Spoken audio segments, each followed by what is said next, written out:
Hazır mıyız? 3, 2, 1. 3, 2, 1. 3, 2, 1 kayıt.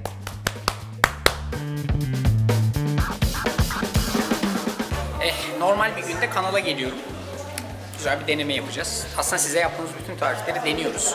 Aşağı yukarı yarım günden fazla şimdi denemeye ayıracağım. Tarifler tutsun diye her şey sizler için, her şey.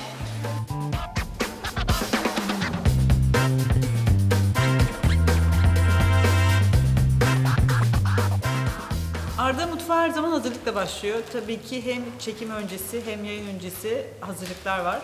Şu anda gördüğünüz gibi Şehnaz da yayın öncesi hazırlığımızı yapıyor. Bütün tarifler deneniyor, yapılıyor, bir daha yapılıyor, ekip kuruluyor. Ondan sonra bir daha yayın öncesi her şey düzenleniyor. Kısacası her iş önce hazırlık.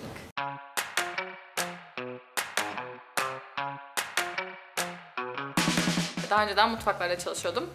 Ondan sonra burada Arda'nın mutfağı ekibiyle Arda'nın mutfağında çalışmaya başladım. Her çekim öncesi her şeyi deniyoruz. Denemeden hiçbir tarifi vermiyoruz. Bundan çok mutlusun galiba. Bundan çok mutluyuz. Yaren'le ikimiz Her gün özellikle deneme. her gün, haftanın 2 gün deneme, 2 gün çekim. Bu şekilde hayatımız sürüp gidiyor. Merhaba. Kimsiniz? Naz ben. Yapım asistanı. En önemli işim Arda Bey'e çay getirmek.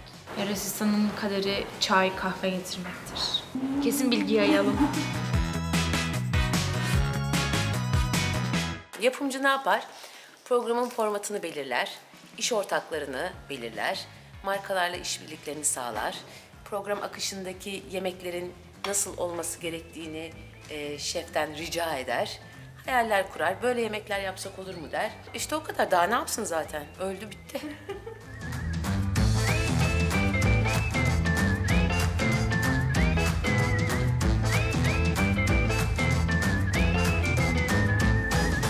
Dört kamera çekiyoruz. Biri aktüel, diğer 3 kamera tripodda sabit kameralar ama detay çektikleri için sürekli hareketliler. Bir tane de prompterlı kameramız var. Tabii ki Arda her şeyi biliyor ama biz ona yine de prompterden küçük hatırlatmalar yapıyoruz. Merhaba, ben Fatih.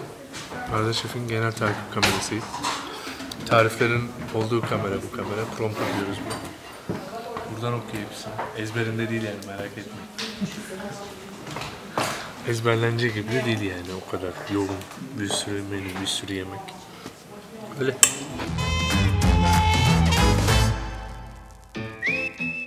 Ben sesçiyim, ses operatörü. Bize gerek yok aslında zaten ama sadece son kontrol için geliyoruz biz. Arda abi hallediyor genelde. Mikrofonu takıyor, mikrofonu ayarlıyor. Hiç suya sabuna karışmıyoruz. Son kontrolü yapıyoruz sadece.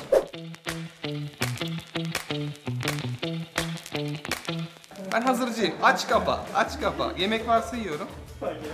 Karnımı doyuruyorum yani. Arda abi sağ olsun yapıyor güzel güzel şeyler. Sonra eve gidiyorum. Annem yemek yapıyor. Ya bu ne ya diyorum. Arda abi yanına gitmiyorsun falan. Tabii sonra diyorum ki anne seninki daha güzel diyor. Arda Şef'le çalışmak büyük zevk. Çok şeyler öğrendim benden. Harika bir pasta yaptım. Kesin izlemeniz lazım. Hatta ondan daha iyisi yaptığımı söyledi.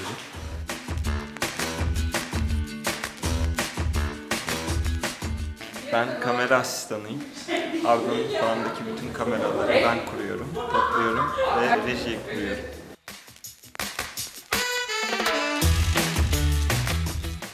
Aydın Çelik, kamera birim şefiyim. Arda Şef'in yokluğunda şefim. İşte buralar benden soruluyor.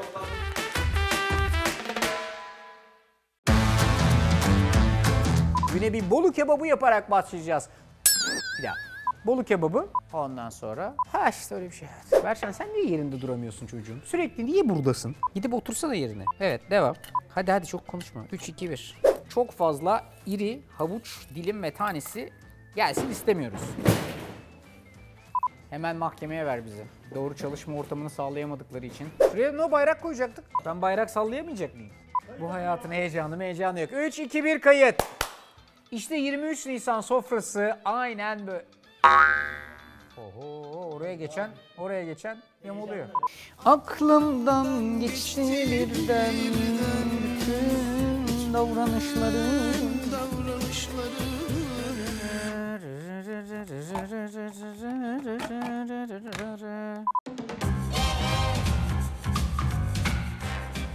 Ne kadar Türkiye'deki çocukların ileriye dönük, şanslı ve bu ülkenin geleceği olarak zamanında... Oh çok gittim be. Çok gittim be. Çok gittim. Çok gittim. Nerelere gittik? Nerelere gittik? Evet hadi bakalım bir daha gireriz inşallah. Süre nasıl? Anlatmamı istediğiniz bir şey, vermemi istediğiniz toplumsal mesaj filan.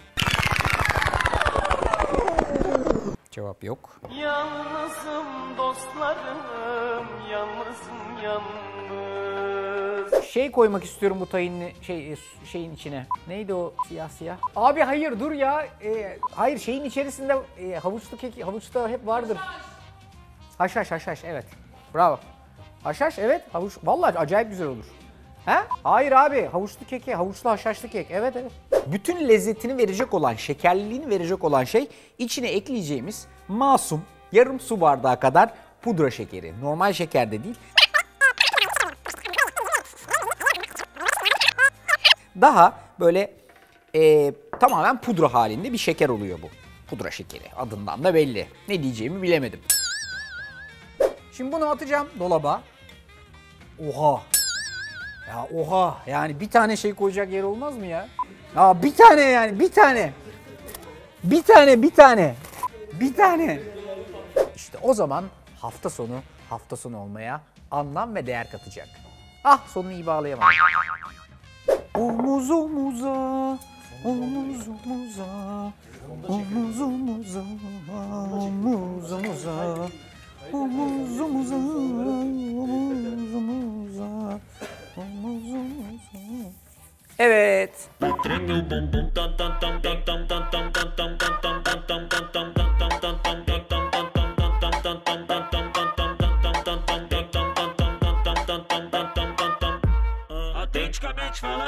İyi günler sayın seyirciler. Bugün ne yaptık? Hadi. Şu an kayıtta mısın Reco? Akıyor değil mi? Bu sene montajımızı kim yapıyor? Bu sene montajımızı sadece Sibel Hanım mı yapıyor? Sibel selam. Merhaba. Merhaba Sibel. Buraları at. Merhaba ben Sibel. Arda'nın bütün programlarının kurgucusuyum. Burada görüntüleri sizin izlediğiniz hale getiren kişi ben oluyorum. Bir kurgucu olarak en büyük ızdıraplarımdan birini söyleyebilirim size. O da ben yemeklerin yapımını izlerken o yemeklerin çoktan bitmiş olduğunu öğrenmek. Yani tabii bana her zaman kalmıyor maalesef. Uzakta olduğum için stüdyodan biraz. Çekim bitti. Her zamanki gibi tatlıya, yemeğe dalıyoruz. Her zaman olduğu gibi tabii. Arda abi sağ olsun bize göre de yapıyor. Vallahi işte bunu yemeye çalışıyor herkes. Yer misin yemez misin? Vallahi bu pastaları Arda Şef sayesinde öğrendim. Evde prenseslerime deniyorum. Bunu da yapacağım. Gözüme kestim. Diyette olanlar için çok kötü bir şey yani gerçekten. Eren, pasta benim hakkım. Emre abiyi bırakmayacağım.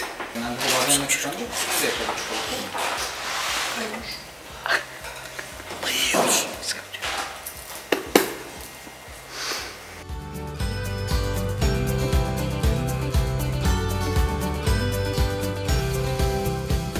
O yemekler ne oluyor diyorsun? Bu pilava. Tatlıya değil, inanın gerçek. Benden kalanları yiyor. Çok heyecan.